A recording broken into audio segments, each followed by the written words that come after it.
أعوذ بالله من الشيطان الرجيم. بسم الله الرحمن الرحيم. والفجر وليال عشر والشفع والوتر والليل إذا يسر هل في ذلك قسم لذي حجر ألم تر كيف فعل ربك بعاد إرم ذات العماد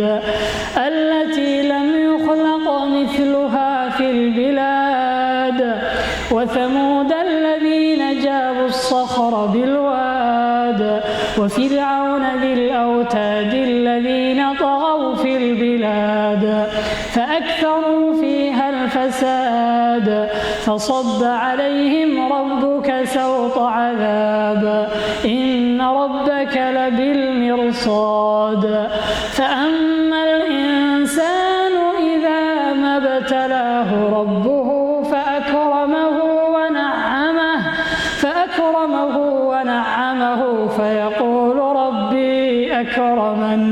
وأما إذا ما ابتلاه فقدر عليه رزقه فيقول ربي أهانن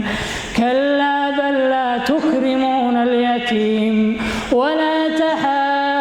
تحاضون على طعام المسكين وتأكلون التراث أكلا لما وتحبون المال حبا جما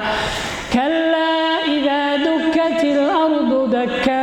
دكا وجاء ربك والملك صفا صفا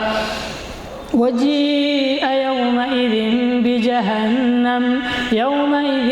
يتذكر الإنسان وأنى له الذكرى يقول يا ليتني قدمت لحياتي فيومئذ لا يعذب عذابه أحد ولا يوثق وثاقه أحد يا أيتها النفس المطمئنة ارجعي إلى ربك راضية مرضية فادخلي في عبادي وادخلي جنتي. haddaba daawade haddii aad ka heshay muuqaalkan fadlan subscribe saar si aan u soo badino muuqaalada noocan oo kale ah mahadsanid.